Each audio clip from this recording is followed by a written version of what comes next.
it might be his last real chance to establish himself as the top guy at 147 pounds. Now, even if he loses, there are makeable, marketable fights for him in 2021.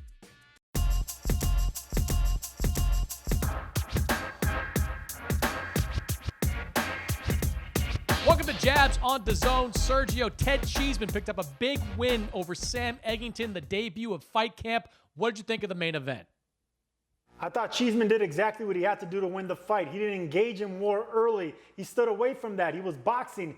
Both of them hurt each other, but Cheeseman engaged in war in the second half of the fight. It was a close fight. It was a great fight to watch. Too bad people weren't there to enjoy it. But I thought the right man won, Chris. You didn't watch the fight, did you? Of course I watched the fight. I was live tweeting. I get confused. Eggs, cheese, I get hungry. We start with the massive fight announced for later this year. Errol Spence will face off against Danny Garcia on November 21st in a PBC on Fox pay-per-view. Spence has not returned to the ring since his one-car accident last October, while the last time we saw Garcia, he defeated Ivan Redkach in January. So, Sergio, is this fight a must-win for Danny Garcia? No, it's not a must-win. First of all, every fight is a must-win for a champion. But no, it's not a must-win. Danny Garcia is already an established two-division world champion. He's only lost to the best in competitive fights with Keith Thurman and Sean Porter. This is just another big test for Swift Garcia. No, it's not a must-win, but it might be an opportune time for him to get the big upset against Spence, considering Spence is coming off this car accident and we don't know how he's going to respond. It's an excellent fight. I love the fact that Spence took this big challenge, testing his body. I mean, he's not going to take a tune-up fight. He wants to go straight into a big fight. Big props on the heart of Spence, and yes, absolutely, Danny Garcia. I think it's going to be an even fight. I do think, though, it's a must-win for Garcia because it might be his last real chance to establish himself as the top guy at 147 pounds. Now, even if he loses, there are makeable, marketable fights for him in 2021. He could have a rematch with Sean Porter. He could have a rematch with Keith Thurman. Both fights, as you mentioned, he lost by the narrowest of margins. Those fights are certainly compelling, but, he lost those fights and they weren't exactly controversial. They were close, but they weren't controversial. So he has 2 losses in his toughest test to date. If he goes in against Spence and he loses once again, that'll be the 3rd time for him to lose that caliber of fight. So I look at this as not being the end of Danny Garcia's career, but he is now in his early 30s. If he is going to establish himself as the #1 guy at 147, this is the opportunity. Errol Spence is coming off a horrific car accident. He has been more inactive than Danny Garcia. This is a prime chance for Garcia to walk out with a win against arguably the top man at 147. And if he doesn't, it might take him a while, if at all, to get back to the top.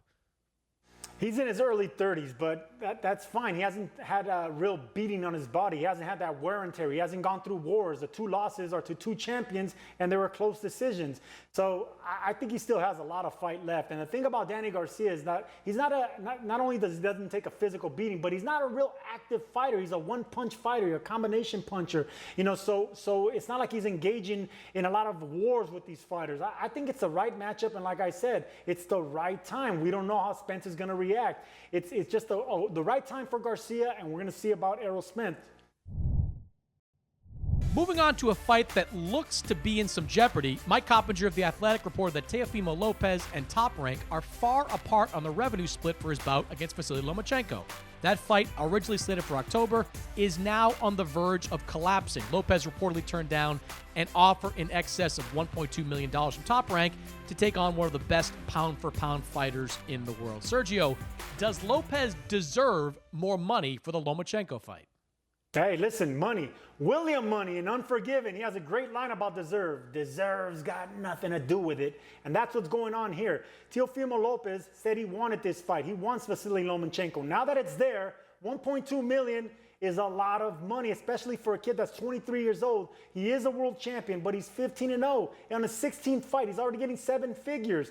Does he deserve money? Yeah, probably, but he should chase the glory and not the paycheck. This is what's going on with these young champions now. They think they deserve more, but there's no one on the stand. So you got to understand the promotional and the business side of it. But I say chase the glory, man, not the money. Well, look, I understand where Teofimo is coming from because in his last fight against Richard Comey, he only made about $500,000. He took a little bit less money in that one.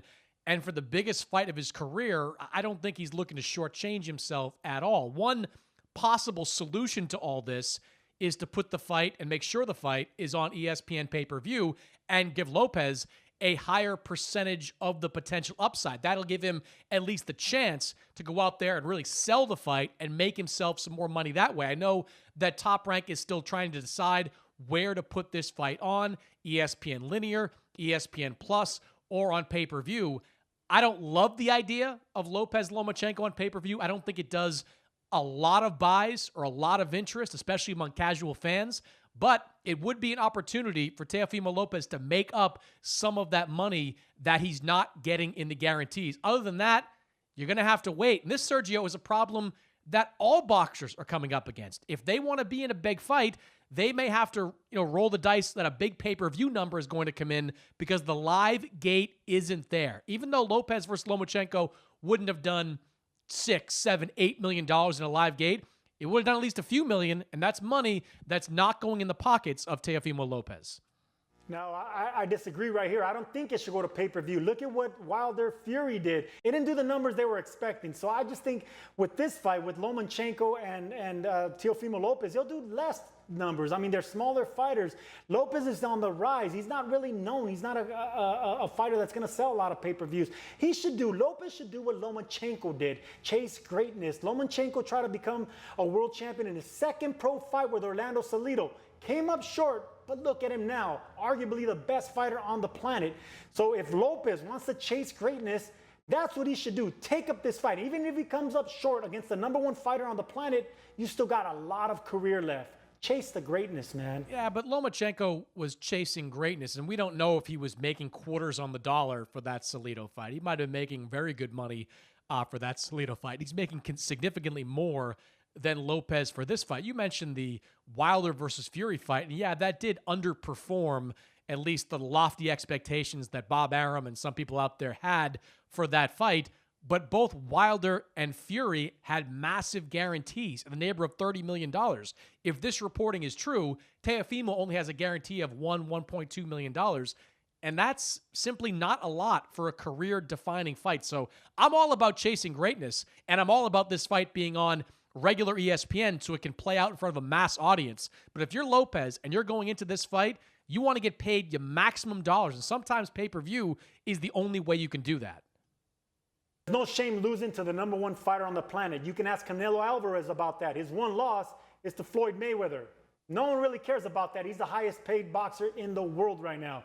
Chase greatness, Mannix. Chase greatness? You're the guy that demanded $500,000 to fight Jesse Vargas.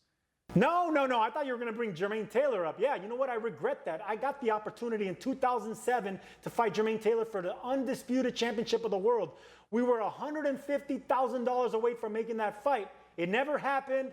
I regret it. See, I didn't chase greatness. But then again, I wasn't a world champion. And finally, Adrian Broner hasn't fought since losing to Manny Pacquiao in 2019, but is eyeing a return to the lightweight division. I want to be world champion again, Broner told the Wyatt Live podcast. I'm a natural lightweight, and if I come back to 135, I'll destroy the weight class. Broner never lost at lightweight, but hasn't fought at 135 since 2013. Sergio, do you buy Adrian Broner as a lightweight? It's hard to buy anything that Adrian Broner is selling nowadays. We've seen how he fluctuates in weight. We've seen his lifestyle outside of the ring. We just seen too many times how much Adrian Broner talks and doesn't perform. I mean, was he really fun to watch at 135? Absolutely. He was a real problem at 135 because he had the fast hands, the explosive combinations, but he wasn't flat-footed. When he moved up to 140 and especially 147, yes, he only lost to the best fighters, but he got slower, he got more stationary, and that's not what you need to do, especially with these young studs at 135 that are explosive, that are fast, that are fast-footed.